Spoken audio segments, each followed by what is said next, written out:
آیت نمبر 30، وَوَهَبْنَا میں نے اور وَحَبْنَا وہاب سے عطا کیا، نہ ہم نے عطا کیا لی داود علیہ السلام کو سلیمان نعمہ بہت اچھا، العبد بندہ، انہو بے شک وہ اواب رجوع کرنے والا ہے۔ اب محاورہ دیکھتے ہیں آیت نمبر 30 سورہ سواد کا۔ ہم نے داؤد علیہ السلام کو سلیمان عطا کیے، بہت خوب بندے تھے اور اللہ کی طرف رجوع کرنے والے تھے۔ تو یہاں پہ ہم نے دیکھا کہ اللہ سبحانہ تعالیٰ نے حضرت داؤد علیہ السلام کو جو بیٹے ان کا یہاں پہ آ رہا ہے کہ حضرت داؤد علیہ السلام کو اللہ تعالیٰ نے حضرت سلیمان جو تھے ان کے ایک فرما بردار بیٹے عطا فرمائے تھے، اور ان کی خاص خصوصیت بتائی گئی ہے کہ بہت اچھے بندے تھے۔ اب قرآن میں آیا گیا ہے کہ نعم العبد، اور دوسری ان کی کوالٹی تھی انہو اواب، بہت رجوع کرنے والے تھے، اللہ کو رجوع کرنے والے تھے، یہ اس کوالٹی کے ساتھ تھا۔ اور کہ اب یہاں سے بات چلیے کہ خواہش نفس کی پیروی وہی لوگ کرتے ہیں جو روز آخرت کا محاسبے کا خیال نہیں رکھتے۔ اور پھر روز آخرت پر دو دلائل دینے کے بعد اب اس قصے کی طرف رجوع کیا جا رہا ہے کہ ہم نے داؤد علیہ السلام کو سلیمان علیہ السلام جیسا بیٹا عطا فرمایا، جو انہی کی طرح نبی بھی تھا اور بادشاہ بھی تھا، اور انہی کی طرح اللہ کے عبادت گزار بھی تھے۔ اب ہم آگے چلتے ہیں۔ اب ایک اور واقعہ ہے آیت نمبر 31 سے 33 تک۔ جب اوریزا جیسے عرضی پیش کرتے نا، اپلیکیشن اوریزا جب پیش کیے گئے، علیہ اس پر، بالعشی عشاء شام کو، صافیناتو اس کو آپ انڈرلائن کر لیں، اس کا مراد ہوتا ہے وہ گھوڑے جو 3 پاؤں پہ کھڑے ہوں اور چوتھے پاؤں کے سم کو موڑ کر اس پر ٹیک لگائے ہوں، یعنی کہ انتہائی فربا اور توانا، اور سفون اس کو کہتے ہیں یعنی کہ تیز رفتار گھوڑے، جس کو کہتے ہیں نا فربا یا توانا گھوڑے، اس سے مراد ہے صافیناتو۔ آگے آتا ہے الجیاد، یہ بھی ایک نیا لفظ ہے، جیاد کہتے ہیں عمدہ، تیز رو، یعنی کہ بہت تیز، خاصے تیز، جواد سے۔ تو با محاورہ آتا ہے کہ جب ان کے سامنے شام کو فربا و توانا گھوڑے پیش کیے گئے، فقالا آیت نمبر 32، فقالا پس انہوں نے کہا، انی بے شک میں، احببتو حب سے ہے، محبت سے ہے، میں نے پسند کیا، حبا محبت، الخیری مال کی، خیر عربی میں دیکھیں مال کو خیر کہا جاتا ہے، ان سے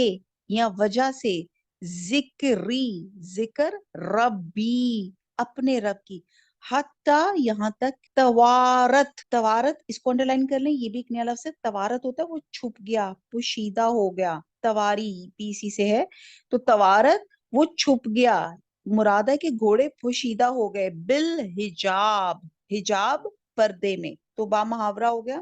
کہ میں نے اپنے پروردگار کی یاد سے غافل ہو کر مال کی محبت اختیار کی، یہاں تک کہ آفتاب پردے میں چھپ گیا۔ آیت نمبر 33، رد ہوتا ہے واپس لاؤ، ہاں ان کو، علیہ میرے پاس، فتافقہ اب یہ بھی ایک نیا لفظ ہے کہ وہ کرنے لگے، اس نے شروع کیا مراد ہے، مسحم یہاں پہ آپ دیکھیں مسحم ہے کہ جیسے مسا کیا، ہاتھ پھیرنے، سوق ٹانگوں پر، مراد یہاں پہ ویسے پنڈلیاں ہوتا ہے، بالسوقی ٹانگوں پر، اعناق کہتے ہیں اور گردنوں پر۔ با محاورہ ہو گیا، بولے کہ ان کو میرے پاس واپس لاؤ، پھر ان کی ٹانگوں اور گردنوں پہ ہاتھ پھیرنے لگے۔ اب یہ ایک آیت نمبر 31 سے 33 تک ایک واقعہ ہے کہ حضرت سلیمان علیہ السلام کے سامنے جب اعلیٰ درجے کے اصیل گھوڑا کا دستہ پیش کیا گیا تو انہوں نے فرمایا، مجھے یہ مال کچھ اپنی بڑائی کے غرض سے یا اپنے نفس کی خاطر محبوب نہیں، بلکہ ان چیزوں کو میں اپنے رب کا کلمہ بلند کرنے کے لیے پسند کرتا ہوں۔ پھر انہوں نے ان گھوڑوں کی دوڑ لگائی یہاں تک کہ وہ نگاہوں سے اوجھل ہو گئے، اور اس کے بعد انہوں نے ان کو واپس طلب فرمایا، اور جب وہ آئے تو ان کی گردنوں اور ان کی پنڈلیوں پر محبت سے ہاتھ پھیرنے لگے۔ تو اب آپ یہ دیکھیں کہ یہ واقعہ کچھ یوں تھا کہ جیسے یہاں پہ میں نے آپ کو بہت ڈیٹیل سے صافینات کی جو ڈیٹیل میں نے آپ کو بتائی، صافن کی جمع ہے، اور صفن یعنی کہ الفرس بمعنی گھوڑے کا 3 ٹانگوں پہ اس طرح کھڑے ہونا کہ چوتھا کھر کا صرف سرا زمین پہ ٹکا، اور اس سے چاق و چومت گھوڑا مراد لیا گیا ہے۔ اور جیت کی جمع ہے، اور جاد الفرس یعنی کہ گھوڑے کا سبک اور تیز رفتار ہونا، اور یہ ان گھوڑوں کی صفات ہیں جو حضرت سلیمان علیہ السلام نے جہاد کی خاطر رکھے ہوئے تھے۔ اب یہاں پہ توارت بھی آ رہا ہے، تو بہرحال مفسری نے یہ مراد لیا کہ جب گھوڑوں کا رسالہ نظروں سے چھپ گیا، اور بعد میں یہ مراد لیا کہ جب سورج غروب ہو گیا۔ تو بہرحال کچھ سکولرز یہ کہتے ہیں کہ ایک دن پچھلے پیر حضرت سلیمان علیہ السلام نے اپنے گھوڑوں کا معائنہ کر رہے تھے، پھر ان کی نظر دوڑائی تاکہ وہ ان کی دوڑ لگائی تاکہ وہ نظروں سے اوجھل ہو جائیں۔ چونکہ یہ سارا سلسلہ جہاد کی خاطر تھا، اس لیے آپ اس شغل سے بہت محفوظ ہوئے اور کہنے لگے کہ میں نے اپنے پروردگار کی یاد کی وجہ سے ہی شغل پسند کیا ہے۔ پھر گھوڑے اپنے پاس طلب کیے اور شفقت سے ان کی گردنوں اور ان کی پنڈلیوں پہ ہاتھ پھیرنے لگے۔ اچھا، اب ایک سکولرز نے اس کا مقصد کچھ اس کا مطلب کچھ دوسرا یہ بھی نکالا ہے کہ آپ گھوڑوں کے شغل میں اتنے محو ہو گئے کہ سورج ڈوب گیا، اور اس شغل نے آپ کو اللہ کی یاد یعنی کہ نماز سے غافل کر دیا، اور اس واقعے سے آپ کو بہت دکھ ہوا۔ آپ نے گھوڑوں کو طلب کیا اور ان کی گردنیں اور پنڈلیاں کاٹنا شروع کر دی، اور چونکہ آپ نے یہ کام اللہ کی محبت کی خاطر کیا تھا، تو اللہ نے آپ کو یہ صلہ دیا کہ ہواؤں کو آپ کے تابع کر دیا، اور پھر آپ کو گھوڑوں کے رسالوں کی یعنی کہ ان کی اتنی احتیاط یعنی کہ ضرورت ہی نہ رہی جتنی پہلے تھی۔ تو بہرحال یہ ایک واقعہ یہ ہے کہ اور اس میں کچھ یہ بھی اسکالرس کہتے ہیں کہ اب یہاں حضرت سلیمان علیہ السلام کا ایک واقعے کی طرف اشارہ ہے۔ آپ ایک عظیم سلطنت کے حکمران تھے، اور یہاں پہ جو چیز بتائی جا رہی ہے کہ جب ہم گھوڑوں کو جب ہم دوڑ ایک فل سپیڈ میں بھگاتے ہیں تو بڑا خوبصورت منظر ہوتا ہے، وہ دیکھنے والا ہوتا ہے۔ اب اور وہ کہتے ہیں کہ وہ اس منظر کو دیکھ رہے تھے جب گھوڑوں کی نمائش ہو رہی تھی، یا گھوڑے بہت دوڑ سے بھاگ رہے تھے۔ تو یہاں پہ بتایا جا رہا ہے کہ حضرت سلیمان کا حال یہ تھا کہ وہ اتنے گھوڑے دیکھ کر، یا اتنے گھوڑے ان کے انڈر تھے، اس پہ وہ فخر پہ مبتلا نہیں ہوئے، وہ اللہ کو یاد کرنے لگے اور کہنے لگے کہ میں نے یہ گھوڑے اپنی شان دکھانے کے لیے پسند نہیں کیے،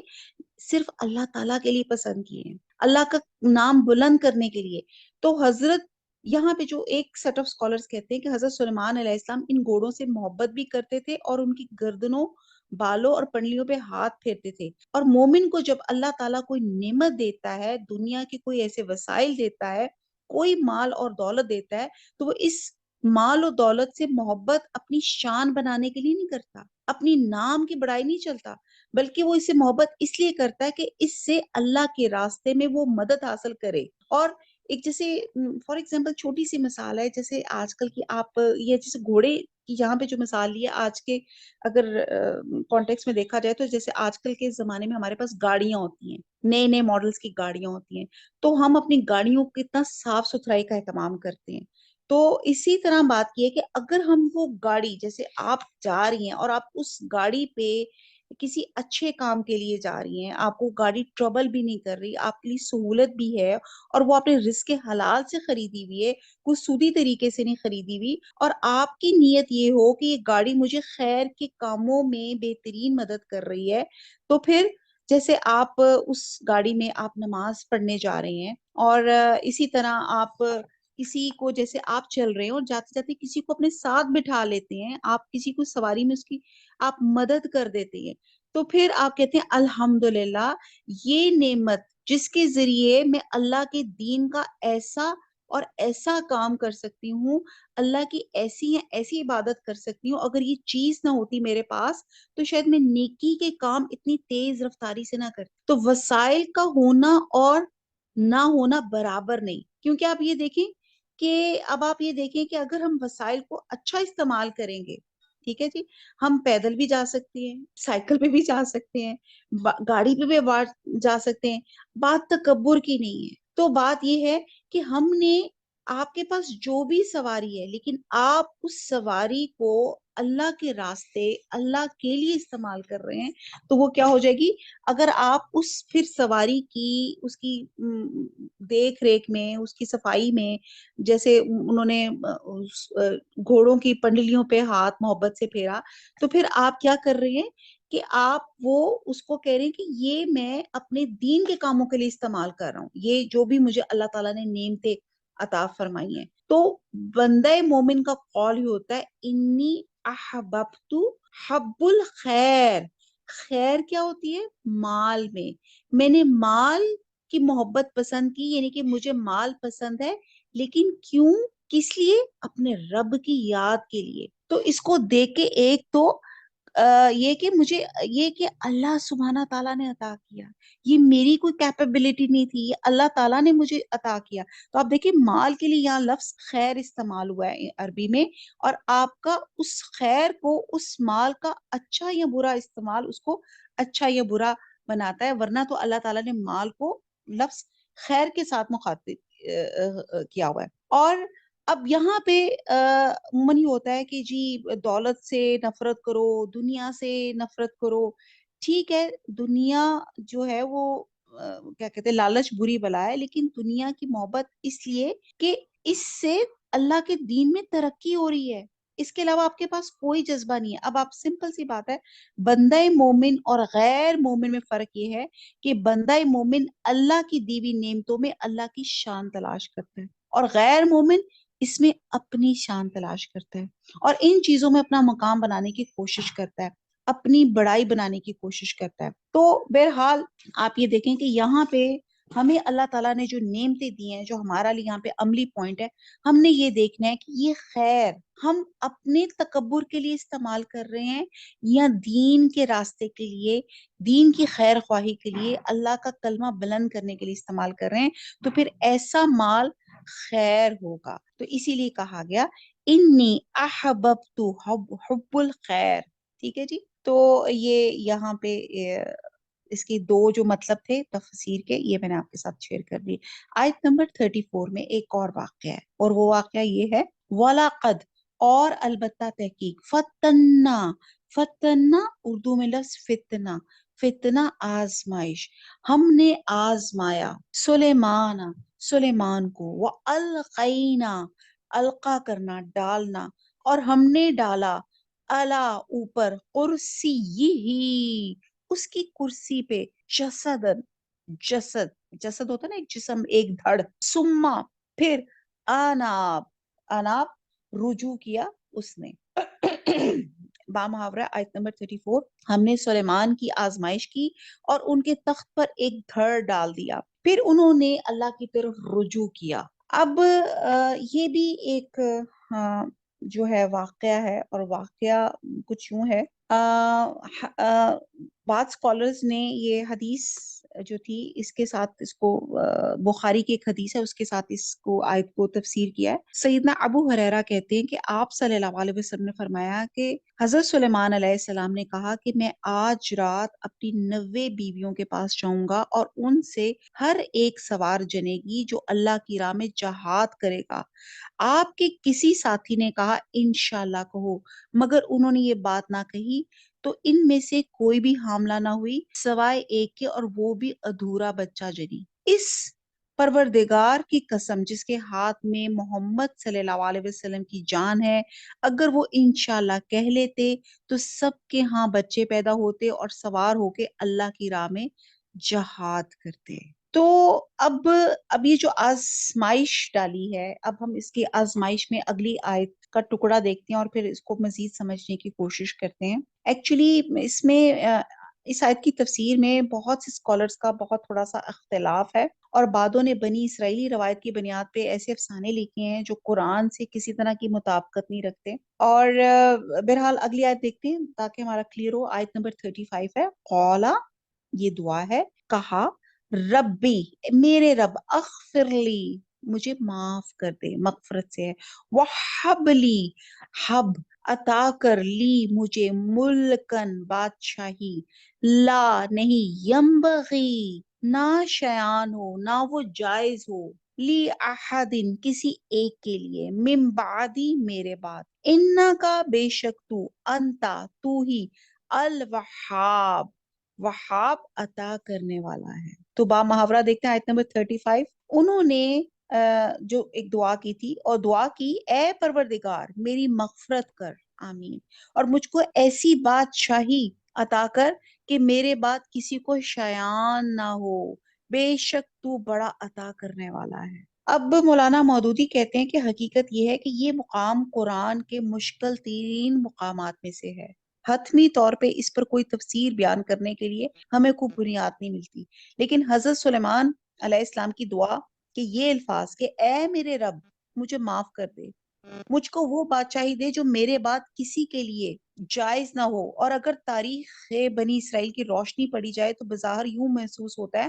کہ ان کی دل میں یہ خواہش تھی کہ ان کے بعد ان کا بیٹا جانشین ہو اور حکومت و فرما روائی آئندہ انہی کی نسل میں باقی رہے، اور اس چیز کو اللہ تعالیٰ نے ان کے حق میں فتنہ قرار دیا، اور اس پر وہ اس وقت وارن ہوئے کہ جب ان کا ولی عہد، بعض اسکالرز کہتے ہیں کہ ان کا جو بچہ تھا ولی عہد ایک ایسا نالائق نوجوان بن کر اٹھا جس کے اوصاف اچھے نہیں تھے، اور داؤد علیہ السلام اور سلیمان علیہ السلام کی سلطنت 4 دن بھی نہیں سنبھال سکے، اور ان کی کرسی پر ایک جسد لا کے ڈالے جانے کا مطلب یہی ہے کہ بیٹے کو وہ اپنی کرسی پہ بٹھانا چاہتے تھے، اور وہ ایک کندہ ناتراش تھا، اور جب انہوں نے اپنی اس خواہش سے رجوع کیا تو اللہ تعالیٰ سے معافی مانگ کر درخواست کی کہ یہ بادشاہی مجھ پہ ختم ہو جائے، اور میں اپنے بعد اپنی نسل میں بادشاہی جاری رہنے کی تمنا سے باز آیا۔ اور بنی اسرائیل کی تاریخ سے یہ بھی معلوم ہوتا ہے کہ حضرت سلیمان علیہ السلام نے اپنے بعد کسی کی جانشینی کی نہ وصیت کی، نہ کسی کے اطاعت کے لیے لوگوں کو پابند کیا۔ بہرحال اس کے سلسلے میں یہ جو جسد لا کے ڈالا گیا، اس کے بارے میں مطلب کئی روایات ملتی ہیں، اور حضرت سلیمان علیہ السلام کی آزمائش کیا تھی، اور یہ فتنے سے مراد وہ واقعہ ہے جو کچھ من گھڑت بھی ہے، جو میں نے اور کچھ اسرائیلی روایات سے ہے، تو بہرحال کچھ ایسی ہے۔ اور اس کے بارے میں ایک اور بھی ایک روایت کچھ یہ بھی ہے کہ کہتے ہیں کہ ان کی، بہرحال یہ میں چھوڑ ہی دیتی ہوں، کافی اس میں کچھ اچھی باتیں نہیں ہیں، تو بہرحال یہی کہا جاتا ہے کہ آپ نے جو تھی دعا مانگی تھی اور توبہ کے بعد آپ کو حکومت دوبارہ ملی، اور کہتے ہیں کہ ایک روایت میں بھی یہ بھی ہے کہ آپ کو 20 سال کے بعد لڑکا پیدا ہوا، اور کہتے ہیں کہ آپ کا بیٹا کچھ قتل بھی ہو گیا، اور بہرحال یہ بھی ایک روایت ہے، تو اس لیے پتہ نہیں، کہنے کی بات ان شارٹ یہ ہے کہ آپ کے بعد، یعنی کہ جو یہاں پہ جسد کی بات کی جا رہی ہے کہ آپ کی کرسی پہ آپ کے بعد آپ کی اولاد میں سے کوئی ایبل بندہ آپ کی اس سیٹ پہ، اس پوسٹ پر براجمان نہیں ہوا، جیسے حضرت داؤد علیہ السلام ایک نبی اور بادشاہ تھے، اسی طرح ان کا بیٹا حضرت سلیمان علیہ السلام ایک بادشاہ اور نبی تھے۔ تو یہاں پہ یہ بات آ جاتی ہے آگے، تو پھر انہوں کی دعا آ جاتی ہے، اور پھر ان کے بعد آیت نمبر 36 آتی ہے، فا سخرنا، فا پس سخر مسخر کیا، نہ ہم نے، پس مسخر کیا ہم نے، مراد یہ ہے کہ پس تابع کر دیا ہم نے، لہو ان کے لیے، ریحا ری ہوا کو، تجری جو چلتی تھی، بھی امر ہی اس کے حکم سے، رخاءن، رخا نرم نرم، حیثو جہاں، آسابا پہنچنا چاہے، سابا پہنچنا چاہے، تو با محاورہ ہوا، پھر ہم نے ہوا کو ان کے زیر فرمان کر دیا، جہاں وہ پہنچنا چاہے ان کے حکم سے نرم نرم چلنے لگی۔ اچھا جی، اب یہ ان کے اور اللہ تعالیٰ نے جو ان کو کنٹرول میں کچھ جو چیزیں دی ہوئی تھیں وہ ساتھ ساتھ آ رہی ہیں۔ آگے ہے آیت نمبر 37 میں، وَالشَّيَاطِينَ، اور شیاطین، کُلّا سب، بناءٍ، بنا کیا ہو گیا، مامار، امارتے بنانے والے، وغواسن، اور غوطہ خور، غواس کیا ہو گیا، غوطہ خور، با محاورہ ہو گیا، اور ان کے زیرے اور دیوں کو بھی ان کے زیر فرمان کیا، اور یہ سب عمارتیں بنانے اور غوطہ مارنے والے تھے۔ اب مزید آ جاتا ہے وہ آخرین اور دوسرے مقرنین، مقرنین جکڑے ہوئے، فل اسفادی زنجیروں میں، با محاورہ، اور اوروں کو بھی جو زنجیروں میں جکڑے ہوئے تھے. ہاذا یہ، اتاؤنا عطا ہے ہماری، ہماری بخشش ہے. فمنن پس تو احسان کر، من کا مطلب ہوتا ہے احسان، پس تو احسان کر، او یا امسک، امسک یہ ہم پہلے بھی پڑھ چکے، روک رکھ، مسق، بغیری بغیر حساب، حساب کے. با محاورہ ہو گیا، ہم نے کہا یہ ہماری بخشش ہے، چاہو تو احسان کرو یا چاہو تو رکھ چھوڑو، تم سے کچھ حساب نہیں. وَإِنَّا اگلی آیت 40، وَإِنَّا اور بے شک لہو اس کے لیے، اندنا ہمارے پاس، لَزُلْفَا زلفا قریب، البتہ قریب، وحسن معاب اور بہت عمدہ معاب مقام ہے. با محاورہ ہو گیا آیت نمبر 40 کا، اور بے شک ان کے لیے ہمارے ہاں قرب اور عمدہ مقام ہے. اب آپ یہ دیکھیں کہ دنیا میں آج تک کوئی شخص کی اتنی طاقت نہیں ہے کہ وہ ہوا کا رخ چینج کر سکے. ہم پانی کو اکٹھا کر کے ڈیم بنا کے اس کا رخ تو بدل دیتے ہیں، لیکن ہوا کا رخ انسان نہیں بدل سکتا. تو حضرت سلیمان علیہ السلام کے پاس اتنی قوت تھی کہ وہ ہوا کا رخ بدل دیتے تھے اور اپنی مرضی کے مطابق جدھر چاہتے تھے کر لیتے تھے، اور اس میں ان کو بالکل تکبر نہیں تھا، اور ان کو یہ تھا اور عاجزی آ جاتی تھی کہ اللہ تعالیٰ نے عطا کیے تمام چیزیں، تمام یہ جو بھی اللہ تعالیٰ نے مجھے قوت یا کوئی کی ہے. ہم نے اسی میں دیکھا کہ اللہ تعالیٰ نے جن بھی آپ کے انڈر کیے ہوئے تھے اور آپ ان جنوں سے کام بھی کروایا کرتے تھے. اور حضرت ابو ہریرہ کہتے ہیں کہ آپ صلی اللہ علیہ وسلم نے فرمایا کہ گزشتہ رات ایک دیو ہیکل جن مجھ سے بھیڑ پڑا. آپ صلی اللہ علیہ وسلم نے یا کوئی ایسا ہی کلمہ کہا، پھر اللہ تعالیٰ نے مجھے اس پہ غالب کر دیا. میں نے چاہا کہ مسجد کے ستونوں میں سے کسی ستون کے ساتھ اسے باندھوں تاکہ صبح تم اسے دیکھ سکو. پھر مجھ کو اپنے بھائی سلیمان علیہ السلام کی دعا یاد آ گئی کہ اے میرے پروردگار، مجھے ایسی حکومت عطا فرما جو میرے بعد اور کسی کے شیار نہ ہو. روح راوی نے کہا کہ آپ صلی اللہ علیہ وسلم نے اس جن کو ذلت کے بعد بھگا دیا. تو اب یہ ایسی فضیلت ہے جو آپ کے بعد یا پہلے نہ کسی نبی کو حاصل ہوئی، نہ بادشاہ کو. اور رہی بات کہ اصل آزمائش تھی کیا، تو بہرحال یہ جو بے جان دھڑ سے کون سے واقعے کی طرف اشارہ ہے، اس کی کوئی معقول وجہ تو نہیں اسکالرس کو مل سکی. بہرحال واللہ عالم. اور اب آپ یہ دیکھتے ہیں کہ اللہ سبحانہ تعالیٰ نے حضرت سلیمان علیہ السلام کو جو بہت سی اور جو پاورز اللہ تعالیٰ نے عطا فرمائی تھیں، وہ یہاں پہ ان کا ذکر کیا جا رہا ہے. اور پھر ہم دیکھتے ہیں کہ ہوائیں آپ کے تابع تھیں، اور پھر اس کے بعد جن آپ کے حکم کے تحت بلند و بالا عمارتیں تعمیر کرتے تھے، اور پھر دریاؤں میں غوطے لگا کے ان سے ہیرے جواہرات موتی وغیرہ نکالتے تھے. دوسرے کام جو عام انسان کی طاقت سے زیادہ ہوتے ہیں وہ آپ جنوں سے لیا کرتے تھے. اور پھر ہم دیکھتے ہیں اور کہتے ہیں کہ جو جن آپ کے حکم سے سرتابی یا شرارتیں کرتے تھے یا کام میں رکاوٹ ڈالتے تھے یا دوسروں کو تنگ کرتے تھے، تو انہیں آپ زنجیروں میں جکڑ کے قید خانے میں ڈال دیتے تھے. یعنی جنوں کے معاملے میں آپ کو مکمل اختیارات حاصل تھے کہ کس سے کام لیں یا کس سے کام نہ لیں، کس کو معاوضہ دیں یا نہ دیں، اور یہ معاوضہ تھوڑا دیں یا زیادہ دیں، یہ سب کچھ آپ کے اپنے جو تھا سوچ پر اور آپ کے اپنے کنٹرول پہ تھا. اگر اس آیت کو عام سمجھا جائے تو مطلب یہ ہوگا کہ اللہ تعالیٰ نے آپ کو بے پناہ مال و دولت عطا کی تھی اور کہہ دیا تھا کہ اسے جیسے چاہو خرچ کرو، آپ سے اس کا کچھ مواخذہ نہ ہوگا. اب ایک طرف اللہ تعالیٰ کے انعامات کا یہ حال ہے کہ بے حساب مال و دولت دے کے فرمایا کہ جیسے چاہو خرچ کرو، آپ سے کوئی حساب نہیں لیا جائے گا. اور دوسری طرف حضرت سلیمان علیہ السلام کا یہ حال تھا کہ اپنی ذاتی ضروریات کے لیے بیت المال سے ایک پیسہ بھی نہیں لیتے تھے، بلکہ اپنے والد بزرگوار کی طرح اپنی کمائی سے کھاتے تھے. حضرت داؤد علیہ السلام تو زرے بنایا کرتے تھے،